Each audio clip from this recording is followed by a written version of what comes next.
रूपाय विष्णवे सर्वविष्णवे यस्य स्मरणमात्रेण जन्म संसारबन्धनात् विमुच्यते नमस्तस्मै विष्णवे प्रभविष्णवे ॐ नमो विष्णवे प्रभविष्णवे श्रीवैशम्पायन उवाच शुद्धा धर्मानशेषेण पावनानि च सर्वशः युधिष्ठिरशान्तनं पुनरेवाचः युधिष्ठिरोवाच किमेनं दैवतं लोके जिह्वा वेगं परायणं सुवङ्कं कमर्चन्द्र प्राप्नुर्मानवाशुवम् को धर्मः सर्वधर्माणां भवतः परमो मतः किञ्जन्मुच्यते जन्तो जन्म संसारबन्धनात् श्रीभीष्म उवाच जगत्प्रभुं देवदेवम् अनन्तं पुरुषोत्तमं सुमन्नाम सहस्रेण पुरुषः शतकोटितः तमेव चार्चयन् नित्यं भक्त्या पुरुषमव्ययम्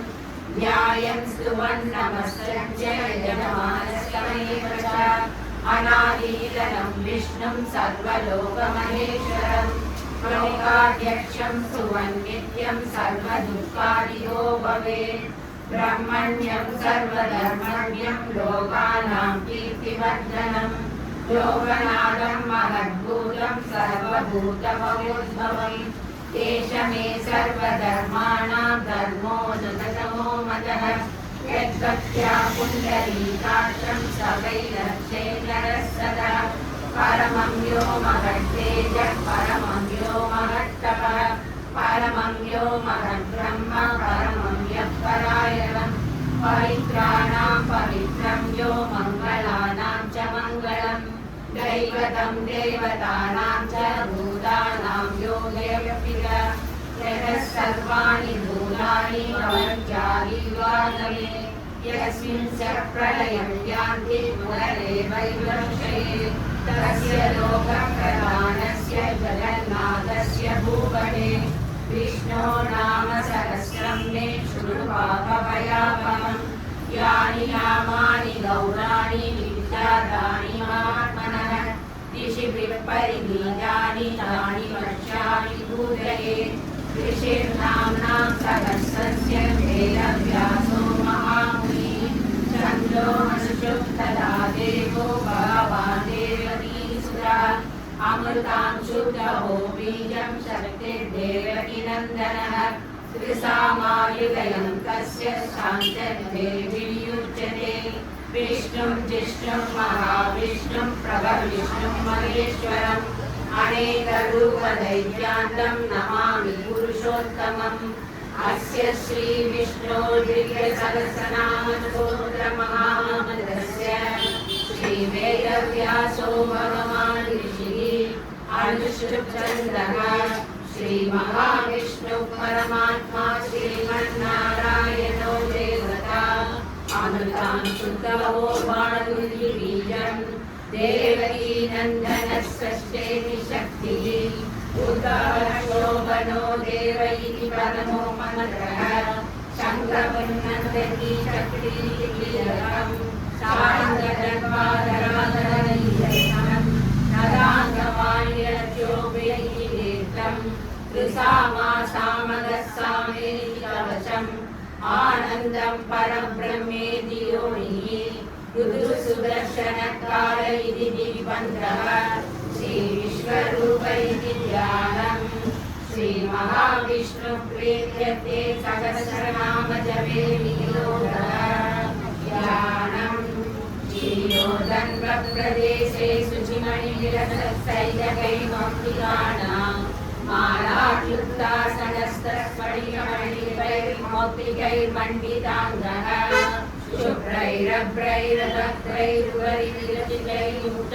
शुभ्रैरभ्रैरभक्त्रैर्वरिविरचितैर्मुक्तपीयूषवर्षैः आनन्दीनं भूमिवादैरलङ्कृतासङ्गपाणिर्मुकुन्दः भूपादौ यस्य नाभिर्विरजकुलनिरश्चन्द्रसूर्योचयते तन्नामाशा शिरोद्यो मुखमपि दहनो यस्य वास्तेयमब्धिः अन्तस्तं यस्य विश्वं सुरनरसवो भोगि गन्धर्वदैत्यैः चिचिरं रम्यलेतं त्रिभुवनवपुषं विष्णुमीशं नमामि। ॐ नमो भगवते वासुदेवाय। शान्ताकारं भुजगशयनं पद्मनाभं सुरेशं विश्वाधारं गगनचक्षुषं मेघवर्णं शुभाङ्गं लक्ष्मीकान्तं कमलनयनं योगिविद्यानगम्यं वन्दे विष्णुं भवभयहरं सर्वलोकैकनाथम्। एकश्यामं वीरकौसेयवासं श्रीवत्साङ्गं कौस्तुभोद्भासिताङ्गं पुण्यो वेदं पुण्डरीकायकाक्षं विष्णुं वन्दे सर्वलोकैकनाथम्। नमः समस्तभूतानामादिभूताय भूकृते अनेकरूपरूपाय विष्णवे प्रभविष्णवे सकलचक्रं सकेतकुण्डलं सपीतवस्त्रं सरसीरुहेक्षणं सभासवक्षस्थलशोभिकौस्तुभं नमामि विष्णुं शिरसा चतुर्भुजं। छायायां पारिजातस्य हेमसिंहासनोपरि आसीनमम्बुदश्याममायताक्षमलङ्कृतं चन्द्राननं चतुर्बाहुं श्रीवत्साङ्गितवक्षसं रुक्मिणी सत्यभामाभ्यां सहितं कृष्णमाश्रये। विश्वं विष्णुर्वषट्कारो भूतभव्यप्रभुः भूतकृद्भूतकृद्भावो भूतात्मा भूतवाहनः भूतात्मा परमात्मा च मुक्तानां परमादगिः अव्ययः पुरुषः साक्षी क्षेत्रज्ञोऽक्षर एव च योगो योगविदामेता प्रधानपुरुषेश्वरः नारसिंहवपुः श्रीमान् केशवः पुरुषोत्तमः सर्वसर्वश्चितस्थाणुभूतागिर्निधिरव्ययः संभवो भावनो भक्ता प्रभवः प्रभुरीश्वरः स्वयंभू शम्भुरादित्यः पुष्कराक्षो महास्वनः अनादिनिधनो दाता विदाता दुरुत्तमः अप्रमेयो ऋषिकेशः पद्मनाभो वरः प्रभुः विश्वकर्मा मधुस्रष्टा स्वविष्टस्त्वविरो ध्रुवः अग्रालय शाश्वतः कृष्णो लोकिताक्षः प्रदर्शनः प्रभुरचितभूतान् पवित्रं मङ्गलं परम् ईशानः प्राणदः प्राणो ज्येष्ठश्रेष्ठः प्रजापतिः हिरण्यगर्भो भूगर्भो माधवो मधुसूदनः ईश्वरो विक्रमी तन्वी वेदाली विक्रमक्रमः अनुत्तमो दुरादर्श कृतज्ञकृतिरात्मवान् सुरेशः शरणं शर्म विश्वरेता प्रजापवः अहः संवत्सरो ज्ञानः प्रत्ययः सर्वदर्शनः अजः सर्वेश्वरः सिद्धः सिद्धिः सर्वाधिरक्षिणः विशाखमिरणेरात्मा सर्वयोगविनिश्चुरः वसुमना सत्यः समात्मा संविदः समः अमोघः पुण्डरीकाक्षो वृषकर्मा वृषाकृतिः रुद्रो गौशिरा बभ्रो विश्वयोनिः शुचिश्रवः अमृतः शाश्वतस्थानो वरारोहो महातपः सर्वः सर्वविद्वानो विश्वक्सेनो जनार्दनः वेदो वेदविदग्नाङ्गो वेदाङ्गो वेदविद्रविः लोकाध्यक्षः सुराध्यक्षो धर्माध्यक्षः कृताकृतः चतुरात्मा चतुर्व्यूहः चतुर्ब्रह्मचतुर्भुजः विष्णुर्जगदाधिजः अनको विजयो तेजा विश्वयो पुनर्वसुः उपेन्द्रो वामनः अमोघः शुचिरुचितः अतीन्द्रसङ्गरसङ्गो मृगात्मा नियमो यमः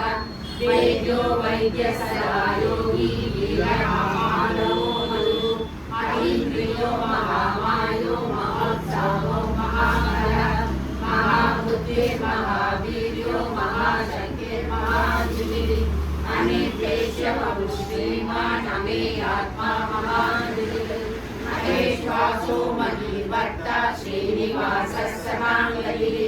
अनिरुद्धसुरानन्दो गोविन्दो गोविदामपति मरीचितमनो हंसः सुवर्णो भुजगोत्तमः हिरण्यनाभस्सुरा पद्मनाभः प्रजापति अमृतसर्गसिंहः सदाधा सन्निवान् श्रियः अजो दुर्मर्शनः शास्ता विशुद्धात्मा सुरारिव गुरु गुरुतमो रामः सत्यपराक्रमः निमिषो निमिषश्री वाचस्पतिरुदारति अग्रणी ब्राह्मणी श्रीमान् न्यायो नेता समीरणः सहस्रमूर्ता विश्वात्मा सहस्राक्षः सहस्रवान् आवर्जनो निवृतात्मा संवृतः संभ्रमज्जनः अहस्संवत्सरो वह्नि हरियो धरणीधरः सुप्रसादः प्रसन्नात्मा विश्वबुद्धिः सत्यता सत्कृतसाधु नारायणो हरः असंख्यो प्रमेयात्मा विशिष्टशिष्टविशुचिः सिद्धार्थसिद्धसङ्कल्पः सिद्धिसाधनः विशाखी विषभो विष्णु विषभर्वाहुषोधरः वर्धनो वर्धमानस्य विविधश्रुतिसाधनः सुभुजो दुर्धरो वाग्नि महेन्द्रो वसुधो वसुः नैकरूपो बृहद्रूपः श्रुतिविश्य प्रकाशनः ओजस्तेजो दुर्धरः प्रकाशात्मा प्रतापनः उत्तस्पष्टाक्षरो मन्त्रः चन्द्रांशुर्भास्कररुचिः अमृतांशुस्तवो वाणुसरविन्दुसुरेश्वरः औषधं जगतस्येतुः सत्यधर्मपराक्रमः भूतभव्यवर्णातः पवनः पावनो नरः कामः कामकृत्कान्तः कामः कामप्रदः प्रभुः युगायुजुर्युगावद्धो नैकमायो महाशनः अदृशो व्यक्तरूपस्य सहस्रजितनुदरिः इष्टो विशिष्टशिष्टेश्वर शिरण्येन कुशो वृषः क्रोधः क्रोधकृत्कर्ता विश्वबाहुर्महीधरः अष्टप्रगजः प्राणः प्राणदो वासवानुजः अमानविरहितानामप्रमदप्रतिष्ठितः स्कन्दस्कन्दधरो दुर्यो वरदो वायुवाहनः वासुदेवो बृहद्भानु आदिदेव पुनर्धरः अशोकस्तारणस्तारः शूरः शौरिर्गणेश्वरः अनुकूलः सदावर्तः पद्मी पद्मनिवेक्षणः पद्मनाभो रविन्दाक्षः पद्मकल्पशरीरहृद् महद्भिर्वृद्धो वृद्धात्मा महाशोभर्णध्वजः अधुलशरभो भीमः समयज्ञो हरिर्हरिः सर्वलक्षणलक्षण्यो लक्ष्मीवान् समितिञ्जयः विक्षरो रोहितो मार्गो हेतुर्दामोदरः महीधरो महाभागो वेगवानविलासनः ऊर्ध्वसौवनो देवः श्रीगर्भः परमेश्वरः करणं कारणं कर्ता विकर्ता गमनो गुहः व्यवसायो व्यवस्थानः संस्थानस्थानरोधः हरति परमस्पष्टः दुष्टः पुष्टः सुरेक्षणः रामो विरामो विरदो मार्गो नेयो नयो नयः वीरशक्तिमदां श्रेष्ठो धर्मो धर्मविरुद्धमः वैकुण्ठः पुरुषः प्राणः प्राणदः प्रणवः प्रभुः हिरण्यगर्भः शत्रुघ्नो व्याप्तो वायुरथोत्तरः गुरुसुदर्शनः कालः परमेष्टिर्परिग्रहः उग्रसंवत्सरो दक्षो विश्रामो विश्वदक्षिणः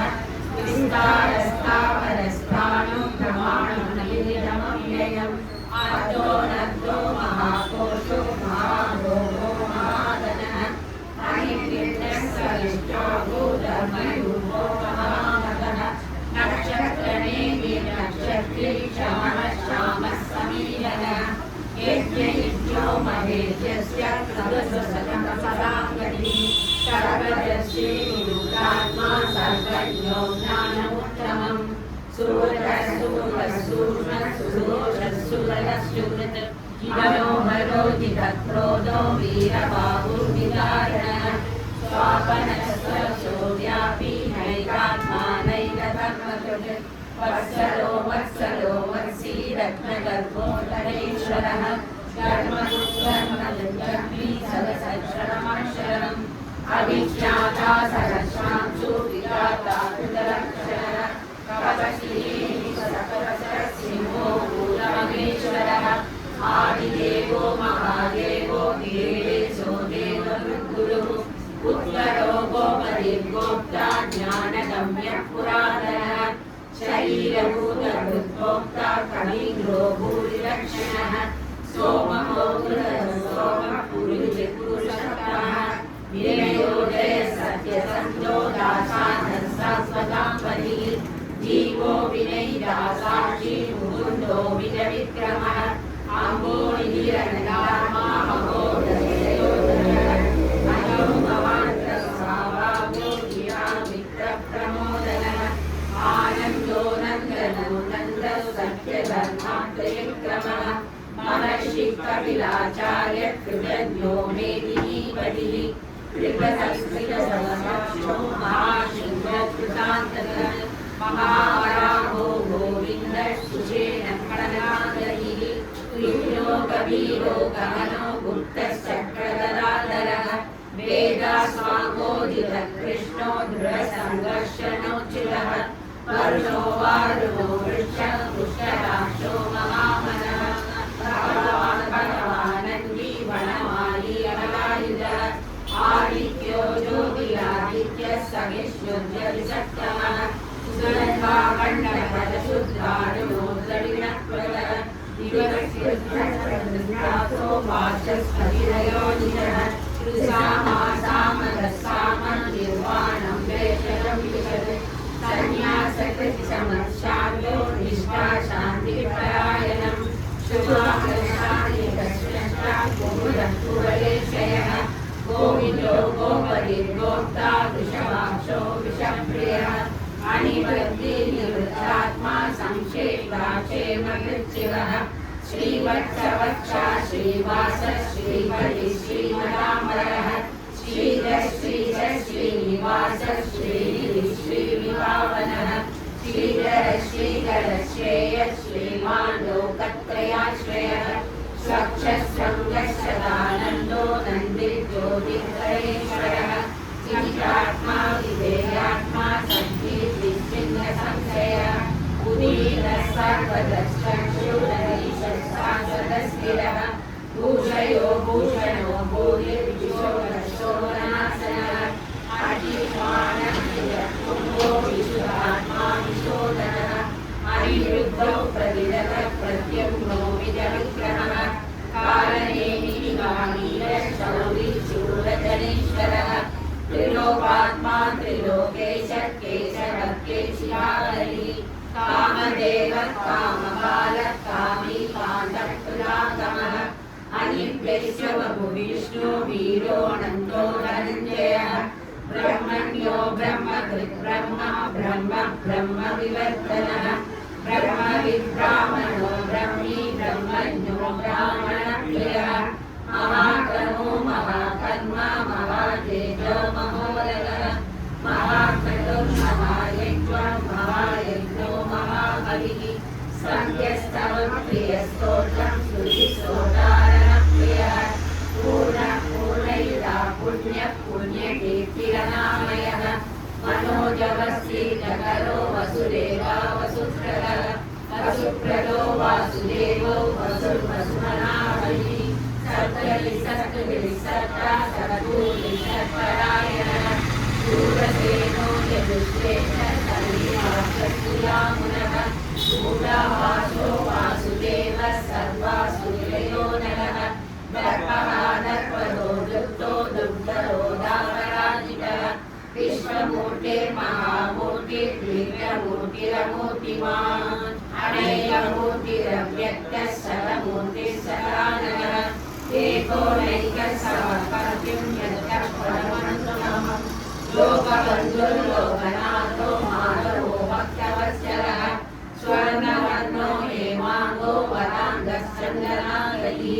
वीरः विषमशून्यो मृगाशीलजलाक्षरः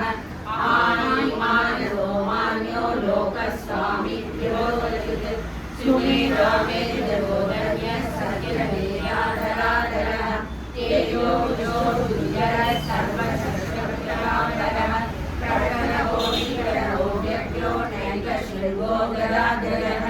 चतुर्मूर्ति चतुर्बाहु चतुर्युग चतुर्गति चतुरात्मा चतुर्भाग चतुर्वेदविदेकवान्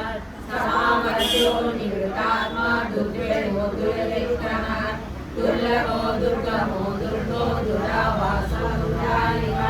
शुभांगो लोकसारञ्च सुरद्भुतद्वर्तनः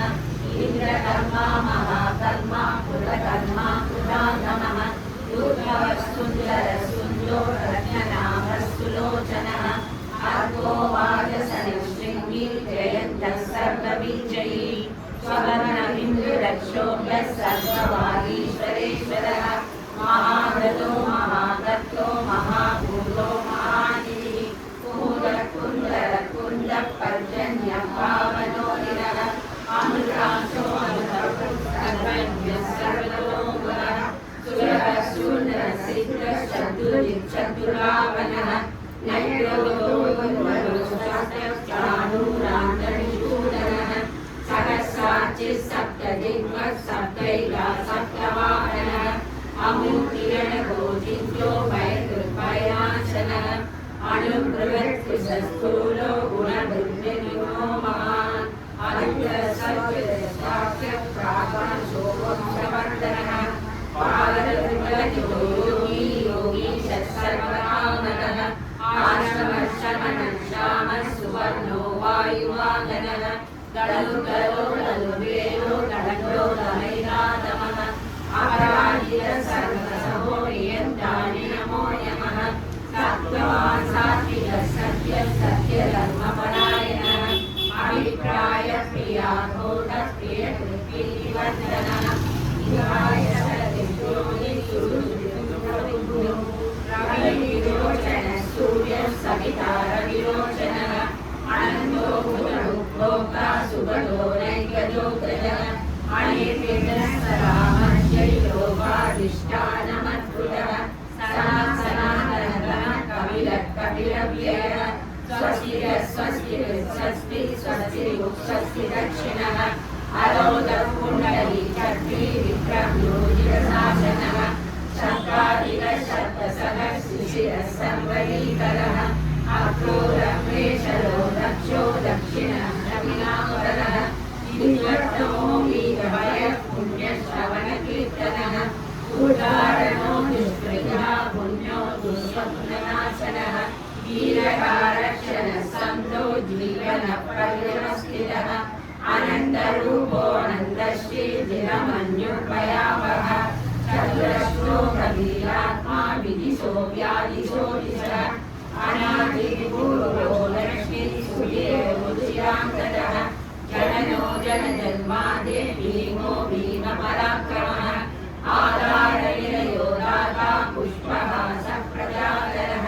पूर्वः सत्पदाचारः प्राणदः प्रणवः प्रणः प्रमाणं प्राणनिलयः प्राणजीवनः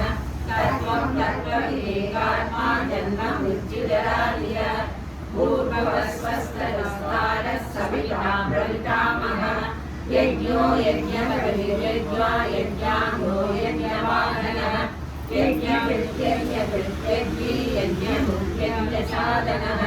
यज्ञान्तकृत्यज्ञभुव्य अन्नमनादयेव च आत्मयोनि स्वयं जातो वैकानः सामगायनः देवकीनन्दनः शिशिसद्भावनाशनः चन्द्रवन्नन्दती छत्री शारदन्वादनादरः प्रगाङ्गपाणिरक्षोभ्यः सर्वप्रहरणायुतः सर्वप्रहरणायुतमो नमैके परमानैकैशान्ये चन्द्रे छत्री धनञ्जये श्रीमन्नारायणो विष्णुर्वासुदेवो विरक्षतु परमानैकैशान्ये चन्द्रे छत्री धनञ्जये श्रीमन्नारायणो विष्णुर्वासुदेवो विरक्षतु परमानैकैशान्ये चन्द्रे छत्री धनञ्जये श्रीमन्नारायणो विष्णुर्वासुदेवो विरक्षतु श्रीवासुदेवो विरक्षतु नमैति इवीदं वीतनीयस्य केशवस्य महात्मनः नाम्नां सहस्रं दिव्यानाम् अशेषेण प्रकीर्तितम् यैव यक्षुर्यान् नित्यं यश्चाभिवर्तीते नाशुभं प्राप्नुयात् किञ्चित् सोमश्रेण च मानव वेदान्तको ब्राह्मणस्य श्रुतियो भवेत् वैश्योधरसमुद्रस्य शूद्रसुमाप्नुयात् धर्मार्थी प्राप्नुयात् धर्ममार्गार्थी चाप्नुयात् कामानवाप्नुयात् कामी प्रजाति चाप्नुयात् प्रजाम् भक्तिमान् यस्य लोकाय सिद्धिसत्तमानसः सर्वसंवासुविवरदयानां वेदप्रतीतये यशः प्राप्नोति विपुलं याहि प्राधान्यमेव च अचलां श्रियमाप्नोति श्रेयः प्राप्नोत्ययुत्तमम् नयं चलिताप्नोति वीर्यं तेजस्य विन्दति भवत्यलोभो बुद्धिमान् बलरूपगुणान्वितः लोकार्तो मुच्यते लोकात् बन्धो मुच्येत बन्धनात् भयान् मुच्येत भीतस्तु मुच्येतारण्यापदः दुर्गाणिकरत्रासु पुरुषोत्तमः सुवह्नाम सहस्रेण नित्यं भक्तिसमन्वितः वासुदेवाश्रयो मध्यो वासुदेवपरायणः सर्वपापविवृतात्मा याति ब्रह्मसनातनम् वासुदेवभक्तानाम् अशुभं विद्यते क्वचित् जन्ममृत्युजराव्याधि भयं नैतोपजायते इमं स्तवमदीयानं प्रजा भक्तिसमन्वितः युज्येतात्मा सुखशान्तिः श्रीगुणिस्मृतिः न क्रोधो न माश्चर्यं न लोभो न शुभामतिः भवतीर्णपुण्यानां भक्तानां पुरुषोत्तमे यौषचन्द्राङ्गनक्षत्रं तं दिशो पूर्वमोदनिः वासुदेवस्य वीर्येण विद्यमानः संशयक्षोदराक्षसं जगद्वसेवन्तवेदं कृष्णं चिन्तनाचलम् इन्द्रियाणि मनोबुद्धिः सर्वं तेजोमयं कृतिः वासुदेवार्थमान्याभूषेत्रं क्षेत्रज्ञ एव च सर्वागमानामाचारप्रथमं परिकल्पते आचारप्रभवो धर्मो धर्मस्य प्रविरक्षतः विषयपितरो देवा महाभूतानि धातवः जङ्गमाजङ्गमं चेदं जगन्नारायणोद्भवम् योगो ज्ञानं सदा साध्यं विद्या शिल्पादिकर्म च क्रीडा शास्त्राणि विज्ञानं वेदः सर्वं जनार्दनात् एको विष्णुर्महद्भूतं पृथग्भूतान्यनेकशः श्रीलोकान्याप्यभूतात्मा भूते विश्वव्ययः इमं स्तवं भगवतो विष्णो व्यासेन कीर्तितम् पुरुषश्रेयः प्राप्तुं सुखानि च विश्वेश्वरमहं देवं जगदव्ययम् अर्जन्ये पुष्कराक्षं न ते यान्ति पराभवम् न ते यान्ति पराभवो न इति अर्जुन उवाच पद्मपत्रविशालाक्ष पद्मनाभ सुरोत्तम भक्तानां जगतानां दाता भव जनार्दन श्रीभगवान् उवाच यो मां नाम सहस्रेण स्तोतुमिच्छति पाण्डव सोममेतेन श्लोकेन सुजयेव न संशयः सुजयेव न संशयो न वैरी व्यास उवाच वासनात् वासुदेवस्य वासिनं भुवनत्रयं सर्वभूतनिवासोऽसि वासुदेव नमोऽस्तुते वासुदेव नमोऽस्तु नमो नमैः पार्वती उवाच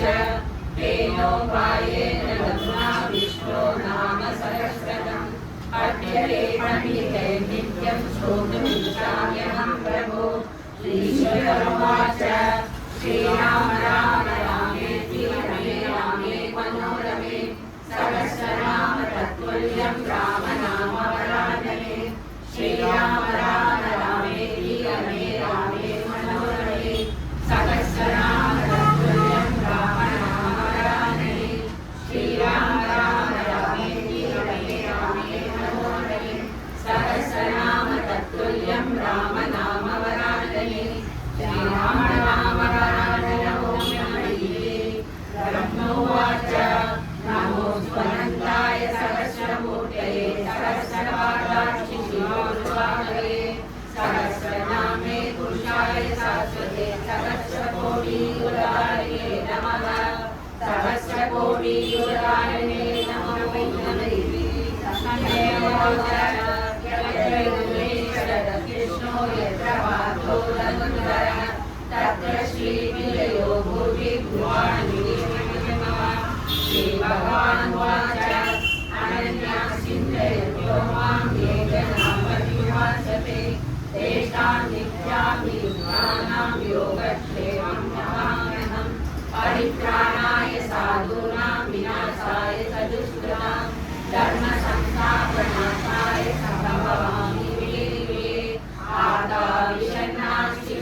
शङ्खचक्रगदाहस्ते महालक्ष्मी नमोऽस्तुते नमस्ते गरुडारूढे घोरासुरभयङ्करी सर्वपापहरे देवी महालक्ष्मी नमोऽस्तुते सर्वज्ञे सर्ववरदे सर्वदुष्टभयङ्करी सर्वदुःखहरे देवी महालक्ष्मी नमोऽस्तुते सिद्धिबुद्धिप्रदे देवी बुद्धिमुक्तिप्रदायिनी मन्त्रमूर्ते सदा देवी महालक्ष्मी नमोऽस्तुते आद्यन्तरहिते देवी आदिशक्ति महेश्वरी योगज्ञे योगसम्भूते महालक्ष्मी नमोऽस्तुते स्थूलसूक्ष्ममहारौद्रे महाशक्ति महोदये महापापहरे देवी महालक्ष्मी नमोऽस्तुते पद्मासनस्थिते देवी परब्रह्मस्वरूपिणी परमेश्वरी जगन्माता महालक्ष्मी नमोऽस्तुते श्वेताम्बरधरे देवी नानालङ्कारभूषिते जगत्स्थिते जगन्माता महालक्ष्मी नमोऽस्तुते महालक्ष्मी अष्टकं स्तोत्रं यः पठे भक्तिमान् नरः सर्वसिद्धिमवाप्नोति राज्यं प्राप्नोति सर्वदा एककाले पठे नित्यं महापापविनाशनं द्विकालं च पठे नित्यं धनधान्यसमन्वितः त्रिकालं च पठे नित्यं महाशत्रुविनाशनं महालक्ष्मी भवे नित्यं प्रसन्ना वरदा शुभा।